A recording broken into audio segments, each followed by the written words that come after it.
In 2010, the Alpha 9 became the very first R35 GTR to break into the nines with a 9.89 at 145 mile/hour pass. In 2011, the Alpha 12 became the first to reach the 8s with an 8.97 at 169 mile/hour. In 2012, we debuted a new car codenamed the Alpha Omega. It would be a project vehicle headed up and driven by AMS Special Projects technician Ivan Phipps, with tuning done by AMS's very own Chris Black. The name Alpha Omega had significant meaning to us. It meant the beginning and the end. It would remind us of our commitment to be the first, and that we would remain steadfast with development of the GTR until everything with the platform was said and done. Anything new we designed to push the envelope would now go on Omega. The same went with prototype parts from our vendors. The goal of Omega was twofold. We wanted a monster that would dive deeper into the 8s, and one that would spawn off effective components to improve consistency and create even more reliable performance on our Alpha 12, Alpha 10, and even Alpha 9 packages. If any part could withstand the brutal punishment subjected to it by Omega, it would only make our performance packages that much better. Omega was completed February of 2012. It ran a remarkable pass of 8.62 at 173.81 mile/hour, 1 month later on its debut at the Texas 2K12 event outside of Houston, Texas. There was no previous testing. This was its very first drag strip outing, and it already shaved more than 0.3 of a second off its previous record with the Alpha 12. On its record pass, it was incredible to see how much ground Omega made on a mid-10-second car, which you can clearly see here. The crowd loved it.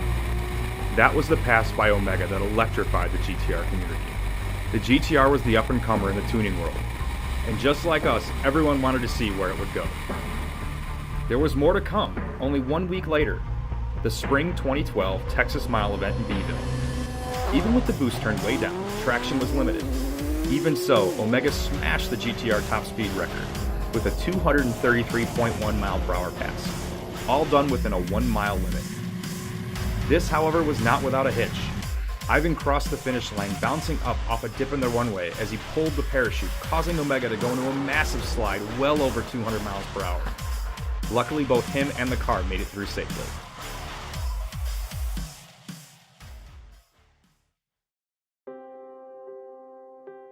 After all this, we realized that Omega had all the power in the world to run low 8s and possibly even a 7.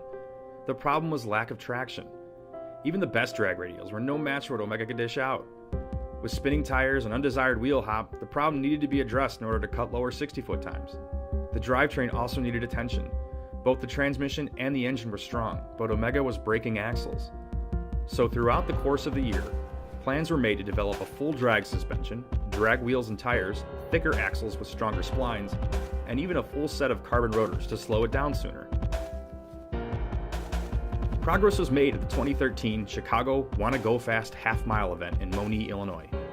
This was our first outing on our new drag suspension, and Omega recorded a trap speed of 214 miles/hour, the fastest speed at the event. In addition, some incredible stats: 60 to 130 mile/hour in just 3.0 seconds, 0 to 100 mile/hour in 4.4 seconds, 0 to 200 mile/hour in just 11.87 seconds. A few weeks later, the new drag wheels and tires were complete, along with the newest Drive Shaft Shop Pro level axles. And when Cyvex was finally updated, it was time to go out and break another quarter-mile record. What we got was not exactly what we had expected.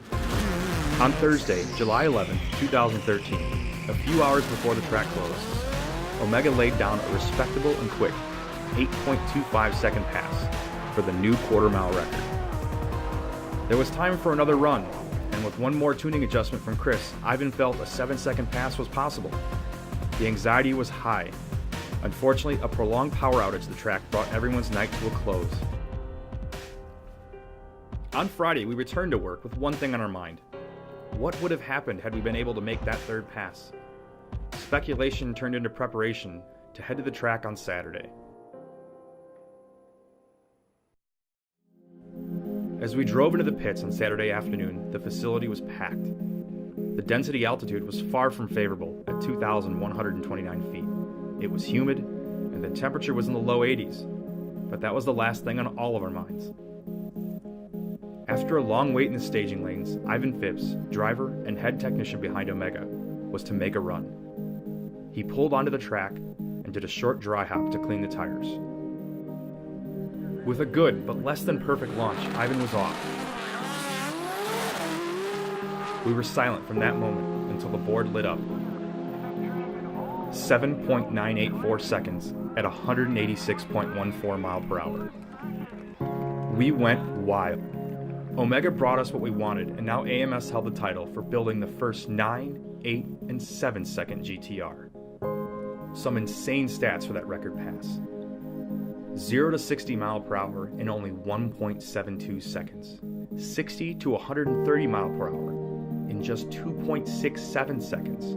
Over 2/10 quicker than at the half-mile event. The quickest recorded 60 to 130 of any car to date. And a 100 to 150 mile per hour time of 2.42 seconds. Of course, there were some that questioned the streetability of Omega. So without any adjustments, we drove her into the great city of Chicago, 40 miles away, for some photos. The car performed flawlessly, even in bumper-to-bumper traffic. A few fans managed to capture it and post pictures online, but the 2,000-plus horsepower monster was docile enough to not gain the attention of any pedestrians or police, even with the parachute and all. Omega was designed to test and improve the Alpha GTR product line. In 2013, it proved the endurance of our 4-liter race engine by remaining in the car untouched for 2 years and reaching an estimated 1,800 wheel horsepower without failure. This was the same engine we've been selling to the public since 2011. Omega also forged the way, helping our partners Shep Trans, Dodson, Exidy, and Drive Shaft Shop design and test drivetrain parts capable of withstanding the power necessary to run a 7-second pass. The Alpha 16 turbo system on Omega was proven viable and released as well.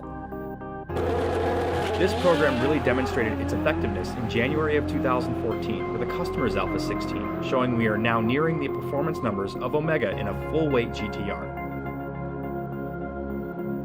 For 2014, our goal is to push farther into the 7s without compromising streetability.